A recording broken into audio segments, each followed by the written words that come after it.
La pression devient énorme autour des Léopards et cette fois, tout le pays attend une seule chose, la fameuse liste de Sébastien Desabrés.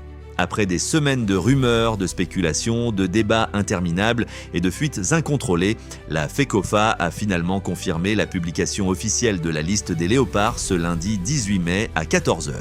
Oui, c'est désormais officiel, le sélectionneur-manager Sébastien Desabrés dévoilera enfin les joueurs retenus pour représenter la République démocratique du Congo lors de la Coupe du Monde 2026, une édition historique qui sera co-organisée par les États-Unis, le Mexique et le Canada.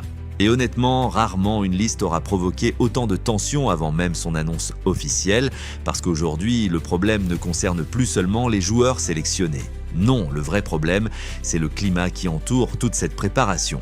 Depuis plusieurs jours, le football congolais ressemble à un immense champ de bataille médiatique. Une liste de 36 joueurs circule déjà partout sur les réseaux sociaux. Certains affirment qu'il s'agit de la véritable liste préparée par le staff technique. D'autres pensent au contraire qu'elle est incomplète et que plusieurs surprises dans les sont encore cachées jusqu'au dernier moment. Et au milieu de tout ça, une information continue de faire exploser les discussions. 5 nouveaux joueurs pourraient encore rejoindre les Léopards avant le mondial. Voilà pourquoi la tension ne cesse de monter, parce que personne ne sait réellement où se situe la vérité. D'un côté, une liste qui semble déjà prête, de l'autre, des rumeurs persistantes autour de nouveaux profils capables de renforcer immédiatement l'équipe nationale. Et forcément, les supporters commencent à s'impatienter sérieusement, car plus les jours passent, plus le manque de clarté devient frustrant. Et honnêtement, beaucoup commencent à poser une question très simple, pourquoi tout semble toujours compliqué autour de la sélection congolaise?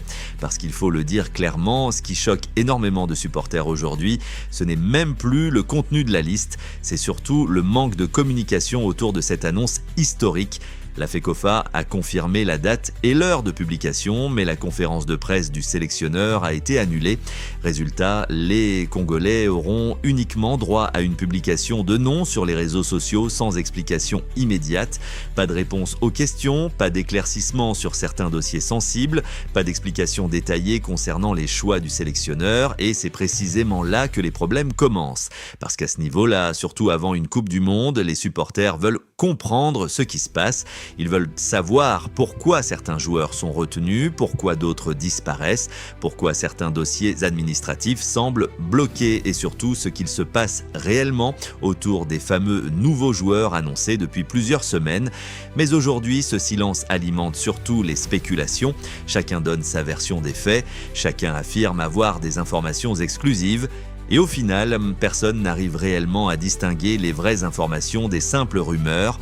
Pourtant, au milieu de toute cette confusion, un dossier attire plus l'attention que tous les autres, celui de Jorti Mokio. Le jeune talent aurait décidé de représenter définitivement la République démocratique du Congo plutôt que la Belgique, et cette nouvelle pourrait devenir un tournant symbolique pour l'avenir des Léopards, parce que depuis des années, la RDC rêve d'attirer davantage de jeunes talents évoluant en Europe. Et dans ce dossier précis, beaucoup voient un signal fort. Ce qui plaît énormément aux supporters, c'est surtout la manière dont le joueur aurait pris sa décision.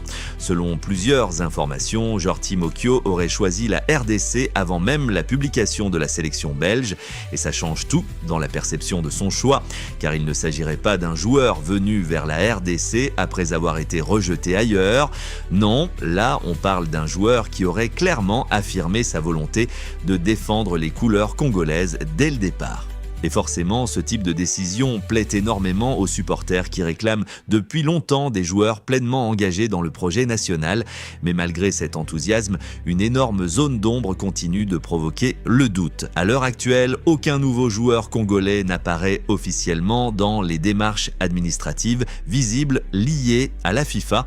Et c'est précisément ce détail qui commence à refroidir une partie des supporters, parce que dans plusieurs autres nations qualifiées pour la Coupe du Monde, les nouveaux joueurs commencent déjà à apparaître progressivement dans certains systèmes administratifs avant même les annonces officielles. Du côté congolais, rien ne bouge encore, visiblement, aucun signal concret, aucun indice officiel et forcément, beaucoup commencent à se demander si ces 5 nouveaux joueurs sont réellement proches de rejoindre les Léopards ou si tout cela reste encore très incertain. Certains supporters deviennent même de plus en plus sceptiques.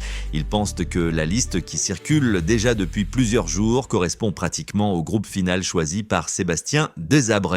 D'autres continuent au contraire d'espérer une énorme surprise de dernière minute et honnêtement, vu le niveau de confusion actuel autour de cette sélection, toutes les hypothèses restent possibles.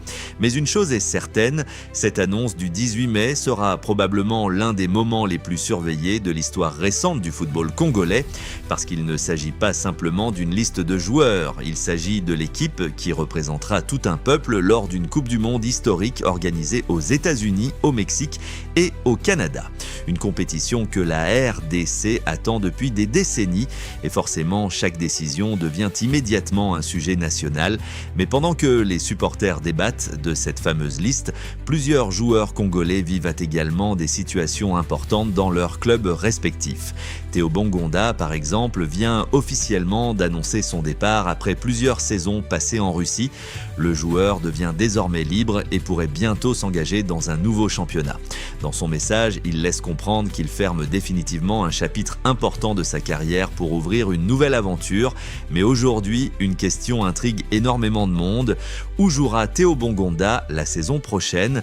Car à quelques semaines de la Coupe du Monde, le choix de son futur club pourrait avoir un impact énorme sur sa préparation physique et mentale avant le tournoi. Et dans le même temps, une autre actualité inquiète sérieusement les supporters congolais. Rocky Bouchiri est sorti blessé lors de son dernier match en Écosse après seulement quelques minutes de jeu et pour l'instant, aucune précision claire n'a été donnée sur la gravité réelle de sa blessure. Mais forcément, cette situation provoque déjà des inquiétudes, parce qu'à ce stade de la saison, chaque blessure devient potentiellement un énorme problème pour la sélection nationale. La RDC aura besoin de tous ces cadres pour espérer être compétitive pendant la Coupe du Monde et perdre des joueurs importants avant même le début de la compétition compliquerait énormément les plans du staff technique. Mais malgré toutes ces tensions, une autre réalité apparaît progressivement. Le football congolais commence enfin à attirer davantage l'attention sur la scène internationale. Et cela se voit particulièrement dans l'intérêt de plusieurs jeunes joueurs issus de la diaspora. Aujourd'hui, beaucoup regardent la RDC différemment qu'il y a quelques années. Les Léopards deviennent plus crédibles, plus ambitieux et surtout beaucoup plus visibles. Et forcément, cela change énormément de choses pour l'avenir du football congolais. D'ailleurs, certaines déclarations récentes montrent déjà que plusieurs sélections commencent à prendre la RDC très au sérieux avant le mondial. Une rivalité amicale commence même à apparaître entre certains joueurs belges et congolais. Chacun affiche sa confiance, chacun promet de s'imposer si les deux nations venaient à se rencontrer pendant la compétition. Et honnêtement, ce genre de séquence montre aussi que les Léopards retrouvent progressivement une vraie place dans les grandes discussions du football international.